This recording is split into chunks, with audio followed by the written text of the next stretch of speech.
Sponsored by SNHU. 5 insane build mode creations and how to build them. Let's get started. Number 1 is the Imposter Vent. First, you're gonna build out your vent area. You can make this however you want to look, and for your second vent, you can make it on the floor if you want. It could go either way, to be honest. Then, place down an item use trigger on both vents, and then you're gonna go ahead and place down a teleport block on one side and a teleport block on the other. Now for the teleport block settings, just keep them set to default. And yes, that goes for both of them, of course. For the item use trigger settings, show item bubble on, keep use count to infinite, item reusable yes, and set it to knife. Don't forget to do this for the other one. Now for the item use trigger, connect it to the other vent's teleport block, and you're going to do the same thing on both sides, so it should look crisscross like this. Next, place a sound block on top of both vents here. You can use whatever sound settings you want, just make sure looped is turned off, and you use this audio ID for the vent. Don't forget to do the other side, of course. Now, connect the item use trigger to the other sound block, and I think you get the idea now with both sides. Now the imposter is the only person who can go inside these vents, and when they do, they'll teleport to the other side. Quick and easy.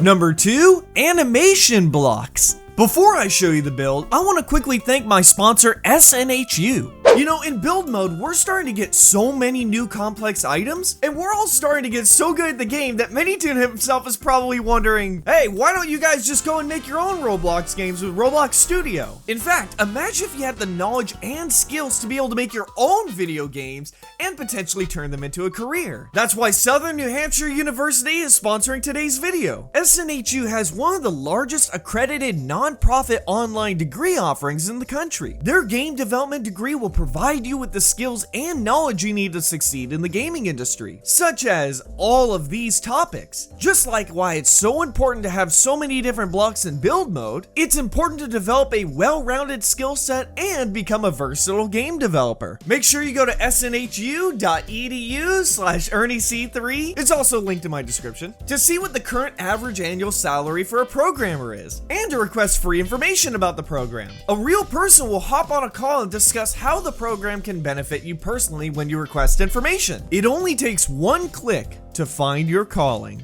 First, you're going to want to build out each frame of the animation, like a flip book. So I'm going to be making a ball bouncing, so I'm going to have each frame of the ball bouncing just like this.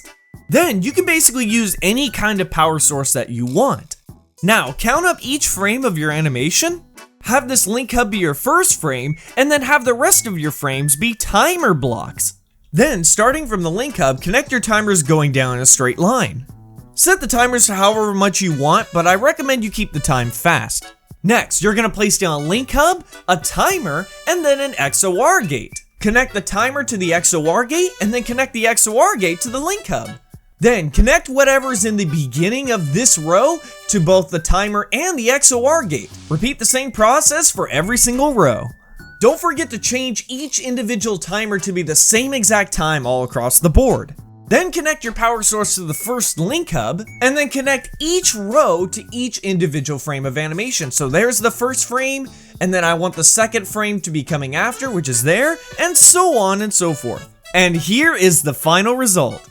Number 3, the owner-only room. First, you're going to, well, build your owner-only room. You can literally build this however you want in any way you can imagine so. I'm even putting a glass window here so people can see what they're missing out on. In the owner-only room, you're going to be placing down a bunch of items that you don't want regular players to get access to, like your trader guns, trader knives, even control buttons that control the game itself. You want to be careful. But how do we 100% prevent people from getting in? Well, first, drop down your hand drop point anywhere inside the room. Next, place down a platform that regular players won't be able to reach, specifically since they aren't able to, of course, fly. Next, you're going to place down the hand NPC. Finally, we need a way of you getting out of the room but preventing players from getting in. So you can use something simple like portal blocks. It's very simple, you can do whatever you want, to be quite honest. Now that it's all done, start up the game while you're standing inside of the hand NPC,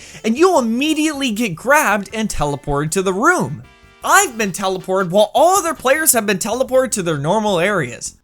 I can comfortably grab all the items I need without having to worry about players getting inside. Number 4, the flip-flop doors. First, you're gonna go ahead and place down 2 doors. I kind of have them in the across Five Nights at Freddy's kind of style. Next, place down an XOR gate, and then right next to it, a NOT gate. Next, place down a lever next to your door, and of course, the other door. Then connect the XOR gate to the NOT gate, and then you're gonna connect the door over to the XOR gate. And you're gonna do the same exact thing over on the other side. It should look like this. Then you're going to connect the XOR gate to one door, and then you're going to connect the NOT gate over to the other door. And it should all look like this. As you can see here, when you open one door, the other door will automatically close, no matter how the levers are set in any combo. This is good if you don't want to have a power system in a game like Five Nights at Freddy's. Number 5, the Wall of Death. First, you're going to place some plank elevators side by side, then you're going to place a slab facing a wall, and you're going to place the plank elevator against that slab. This is going to offset it from the cubicle grid, and it's going to fill in all, and I mean all, of those gaps. Next thing you're going to do is cover up the surrounding area, of course, and in the very front, you're going to create lava. Make sure you cover up the sides of the lava, including the top. Place down a slab, and what you're going to place on top of that slab is a death block, of course. Scale that death block to be the entire size of the lava pit, and then move it 1 down. This will prevent people from dying unless they actually fall in. Make sure each plank is set to down. You can change the animation speed to basically whatever you want. Then place down a touch trigger and scale it to be the size of the hole. You can change the touch trigger settings to anything you want, but importantly, make sure Stay On Forever is off. Now, I was kind of a dummy, but you're gonna want to separate out the planks if you've already started building. Just like this, of course. Then, place down a link hub, connect the touch trigger over to the link hub, and connect that link hub to every single plank. Then move everything back to where it was. Finally, you're gonna take that touch trigger and move it to the very bottom inside. Now you can lure unsuspecting friends, or I guess yourself, into a deadly trap. As a big thank you for watching so long, here is a bonus build. Number 6, the Leaving Piggy Detector. First, you're gonna build your Piggy spawn area. You can make this literally however you want. Then you're gonna place down a Piggy touch trigger, and you're gonna make it the size of your Piggy spawn area. You can make this however you want, as long as it's covering the Piggy spawn. That's all that matters. Now, this is the most important part. NPCs on, player trigger off, only infected on, and Stay On Forever is going to be on. Next, place down a link hub, then place a dialogue block. You can write whatever you want, just make sure you tell the players the Piggy left the game.